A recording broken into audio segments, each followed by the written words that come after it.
Hey designer, you're listening to episode 131. In this one, we're talking about how to thrive in your interior design business when things feel uncertain. I think we can all agree there's a lot going on in the world. Our industry is impacted, and it can feel like a lot to navigate. That's why today I want to share some strategies, mindset shifts, and powerful questions you can use to equip yourself as you move forward with confidence towards your business goals, no matter what. Welcome to the Interior Design Business CEO, the only show for designers who are ready to confidently run and grow their businesses without the stress and anxiety.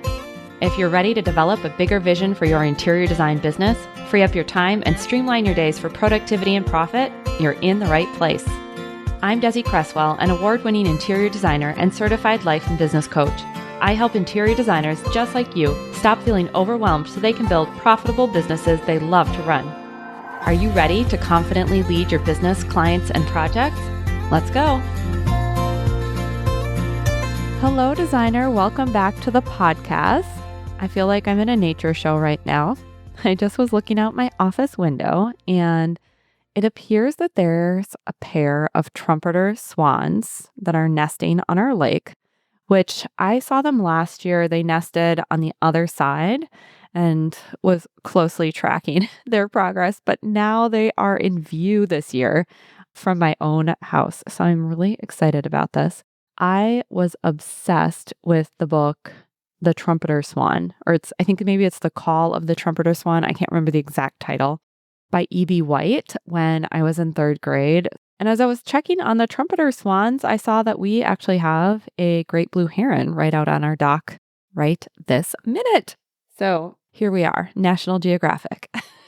Not really, but those are my little delights. And, as we start to talk about these uncertain times that are very much on our mind, I think those little moments of delight and wonder and looking at nature and seeing how it always moves forward can be so helpful when things feel hard. That's what I want to talk about today, how to navigate uncertain times and not just get through them or slog through them, but actually thrive when new challenges arise. Before we dive in, I want to give a shout out to a listener who left a review. Thank you. Thank you. And they titled this review, She Really Understands Designers. The review says, the podcast is great to listen to just for the soothing, measured tones of Desi's voice. Oh, well, thank you. She has truly impressive insights into the self-sabotaging, self-limiting thoughts and actions that interior designers experience. Sometimes it feels like she has eavesdropped on my brain. It's nice to know that I'm not alone in various undesirable patterns. I have recommended to my friends, and I will recommend to any designer who wants to grow. Thank you. Thank you so much to the listener who left that review. I truly appreciate it. And very true. You are not alone. I can be in your head because I have experienced these things in the past. It is part of what has led me to do what I do today. And I so appreciate that you made the time to leave the review and also share the podcast with your friends. If you, listener, have not left a rating or review, please take the time to do that. It's one of the main ways that I can help get this in front of other designers so that they know they are not alone and that there are solutions to the things that they're facing.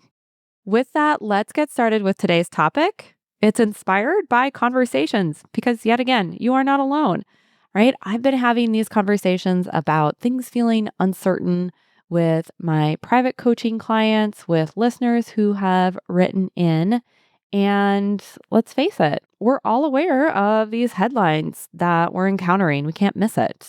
Of course, there's been changes in the political system, the stock market, talk of a recession, tariffs. I know lots of my clients have been asking, how do I talk about these tariffs with my clients? So yes, there's just lots going on in the world. And today, what I want to talk about is what do you do with that so that you don't just feel wrecked by it, so that you don't just throw your hands up and go, well, I guess we'll see. Let's talk about it. And of course, what we're discussing today, while it's focused on a lot of the current headlines we're seeing in the news, it can very much be applied at any time when life feels uncertain. Maybe you or a loved one has received a health diagnosis that's going to greatly impact you. Maybe you've had a sudden loss of a key team member or a project you thought was going to take you through the year, gets put on pause, whatever it is. Apply this to whatever that future is that feels uncertain. With any of these circumstances, the question is going to become, what do you do? How do you move forward when things feel like you can't predict them, or like everything's going wrong, or like the rug got pulled out from underneath you? I know these things can feel kind of heavy, paralyzing even. And by the end of our time together today, I really want you to feel empowered in your business and how you move forward.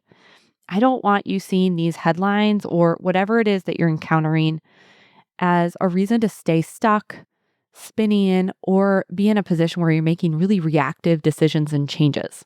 Instead, we're going to get you in a grounded place, grounded in you as the CEO, so that you can make thoughtful decisions and progress towards your goals with purpose. Whenever this idea of uncertainty or unpredictability comes up, I think it's always useful to remember that your brain is constantly making predictions. It's encountering things out in the world, people, places, things, and it wants to make meaning of it. It wants to understand it. It wants to know what to expect. And that's because it equates knowing what to expect with safety. And that is one of the brain's primary goals, is to keep you safe. When you know what to expect, or at least you think you know what to expect, you can plan and prepare. And when you can plan and prepare, you increase the likelihood of survival, or at least you think you do, with that level of expectation that you've created. Often, the desire to predict is so strong that your brain will even default to the worst case scenario.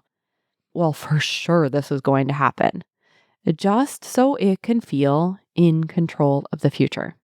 When we keep this in mind, that our brain is just trying to create safety, we can go, yes, of course. When we encounter these changes or things that feel like they're really going to impact us, it makes sense that they appear to be a major roadblock and a major stop sign.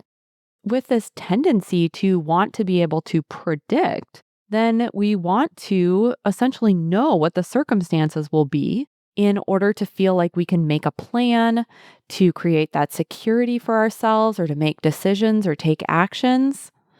But plans, your calendar, your goals, they can never truly create security. You create security. You, as the CEO, generate that feeling for yourself by what you choose to believe. So don't go outsourcing your feelings of security to the future. Now, to be clear, I fully support still setting goals and planning, but I just want to remind you that those are all tools that you leverage as a business owner. They're not what creates the results or experience. They're tools that you use, and you own the result or outcome you create. You are the one who has the greatest influence. So when your brain offers up that the future is uncertain, and maybe that things are going to get really, really awful, or that you can't do anything, that you need to go into reactivity mode, I highly suggest you pause and pull back and notice that the future is always uncertain. That is true. In the past, this has been true, and in the future, this will be true. Uncertainty is just the name of the game. We create the illusion for ourselves that the future is predictable because we enjoy the feeling of security. So we tell ourselves we can plan for certain things or know what to expect. We create that feeling of security by what we believe, by telling ourselves this is how it's going to go. There are times when this illusion of predictability, of knowing what to expect, of certainty, it's easier to carry with us. And there are times like these where the world presents its uncertainty in a much more blatant fashion. It's much more in our face. There are new challenges being presented right now as an interior design business owner. But we've been through challenging times before. Humans have encountered all sorts of challenging times throughout history. And here we are. We'll continue to encounter the new and unexpected and possibly undesirable. And that doesn't mean that you can't thrive as a business owner. I know it can be tempting for our brain to argue this fact, but when we drop the resistance to what is, to just the nature of life and being an entrepreneur, it becomes easier to navigate whatever's in front of you. Once you accept that nothing is a guarantee, then you can shift your focus to more useful places. I don't want you to put yourself in a position of, I'll have to wait and see, or this is completely outside of my control and everything's happening to me, because you're going to be waiting for what you want then for a very long time. If you listen to episode 124, that was not that long ago. It's titled Fear of Wasting Time. Even if your plan needs to pivot, even if the approach you had planned to reach your goals for this year needs some tweaking, moving forward rather than standing still will always be to your benefit. I go into that extensively in episode 124. If you haven't listened to that one, that's a good one to check out. Hopefully, I have you on board here with the future is uncertain. And just because it's uncertain doesn't mean you can't do amazingly well and take care of yourself and take care of your business. So I want to share where you should direct your time, energy, and resources once you've accepted that uncertainty is a given. And you, dear designer, are the perfect person to show up for yourself in times of challenge and change. The very first thing that I recommend you do is start to focus on who you are being. Who you are being is far more controllable than the future. This is a question we always want to be asking ourselves as business owners as we evolve into new levels of leadership in the business, setting bigger revenue goals, bringing on staff, getting press, whatever it is. We have to ask, who do we want to be? And it is even more important now. I want to share a few questions you might want to ask yourself to help you step into a really clear identity of how you want to show up for yourself and your business right now. I'm going to be sharing questions that you can reflect on throughout this episode. So, as a reminder, you can always go over to desiCresswell.com and click on the podcast tab, and you will see links to all of the individual episodes with a full transcript. So, you can always go through and come back to these questions so that you can reflect on them and put them into practice. All right. So, when we think about who do I want to be when I encounter challenges, some questions you can ask are, what values will guide me? Always coming back to values, so helpful.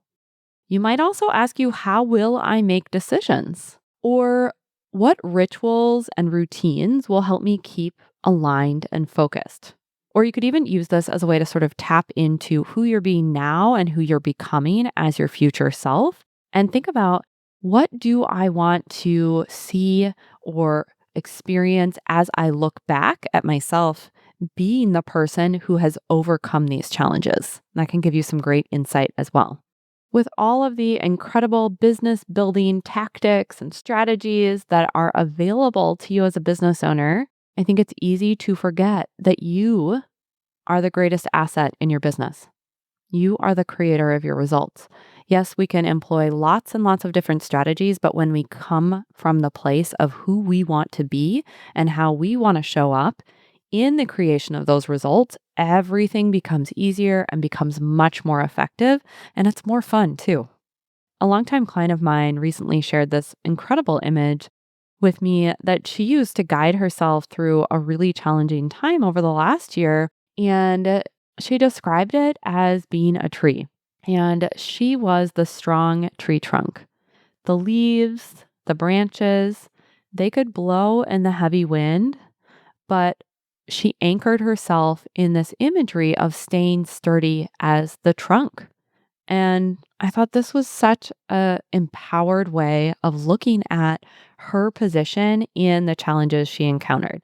So you can use the questions I provided, but also maybe there's an image that you come back to when you're feeling like you need some internal support. Because deciding who you want to be really can be a lifeline, and it's a way to consistently ground and empower yourself as the winds blow. The second thing I want you to focus on is asking better questions. I did do a past episode on this called Quality Questions for a Better Business, and that's episode 84. But I want to dive into it particularly with this topic. Now, as I said at the beginning of the episode, your brain loves predictability so much that it'll catastrophize simply to have a perceived outcome to plan for. So I want you to just take a pause real quick and ask yourself, am I asking really crappy questions right now? Am I asking the type of questions, and often this is like not conscious, and this is why we have to pause and reflect, that are leading me to doom and gloom answers? Ones that put me at the effect of everything else instead of being the cause of my results. And if that's the case, we really need to course correct. As way of an example, this could sound like, how am I ever going to get through this? Now, we could slightly shift that question, right? And it could become a powerful question of like, how could I solve this problem? I mean, I just want you to even notice the way that I'm talking to myself, the shift in my tone, right? One is going to assume the belief that I've got this, I can figure this out.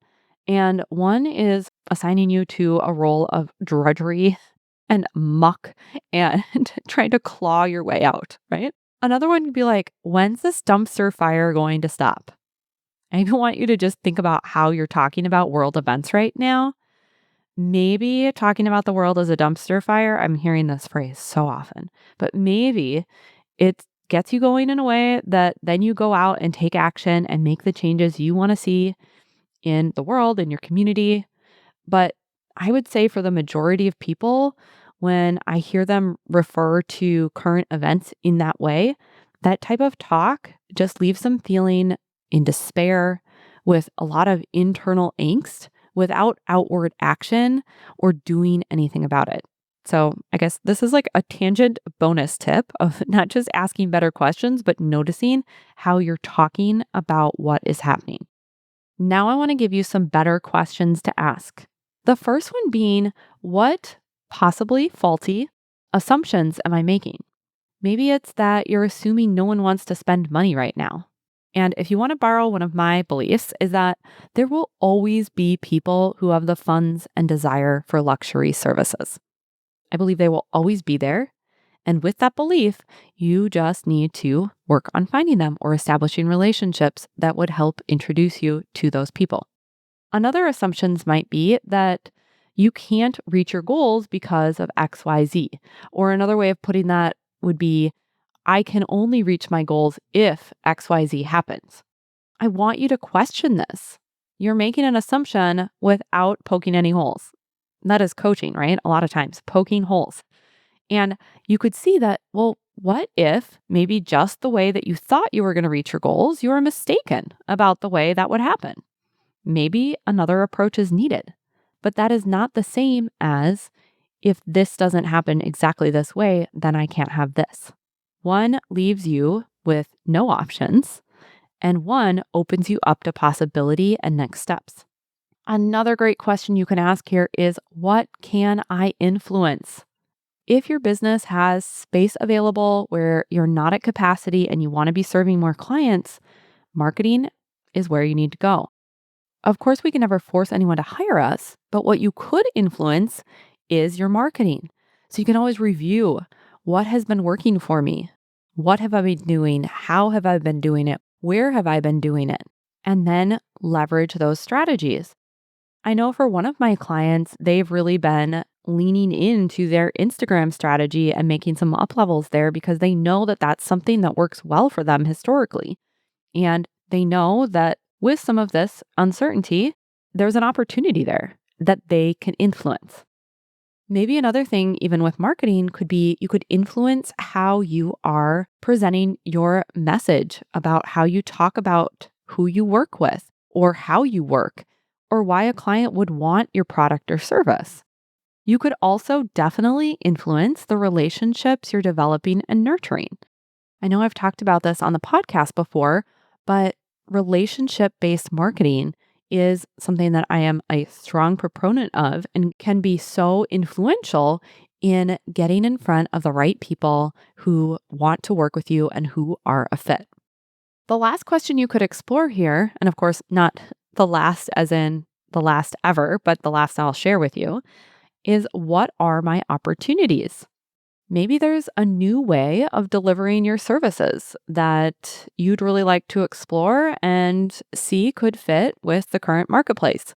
Maybe there's a new partnership or collaboration that you want to explore. Maybe it's time to lean into your differentiators. Maybe you have been kind of hesitant to really own what makes you stand out in the crowd, and now is the opportunity to become more bold about that.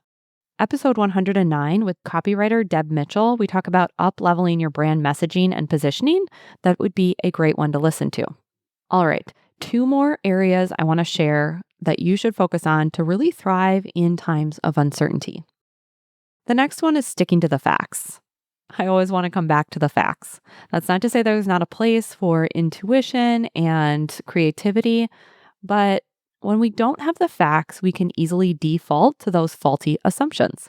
A lot of times when we're encountering challenges or outside circumstances that feel uncertain, our brain goes into fear mode and then we make assumptions about our pipeline, our leads, our financials, all those things without ever fact checking them. So get the numbers and data you need to make an informed decision about what you do next. This really helps you stay out of that reactive mode. I know when we were asking that question of what are my opportunities, and I offered the suggestion of maybe there's a new way of delivering your services. Yes, that could be true. And maybe your fear-based brain is saying, I have to offer something different. I have to change all these things because da da da da da. But then you take a moment and you look, oh, these are the facts. This is what's actually happening. I don't actually need to offer a different type of service. It can just be so clarifying and so calming to know what you're working with. And also, if you find, oh, actually, like I do need to bring in some money right now, then you know what problem you're actually trying to solve for. When you think about who you want to be in the business, the first thing we talked about, I highly suggest you begin to be someone who draws conclusions from neutrality. And that level of detachment or seeing things from a outside perspective can be so much more available to you when you have actual data to work from. The last thing that I suggest you focus on is staying informed but not consumed. This is your invitation and recommendation to limit your intake and be selective about where you're consuming information.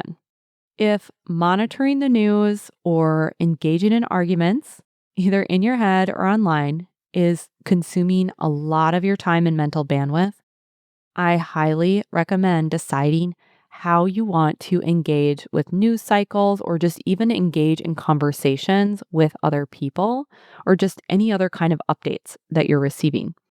Often, this like constant monitoring or consumption of information can give us this feeling of we're doing something, or even having the knowledge can help us protect ourselves from anything bad happening, or our brain tricks us into thinking if we have more like updates, then we can predict and that creates safety, right? Going all the way back to the front of this episode. But that's not true.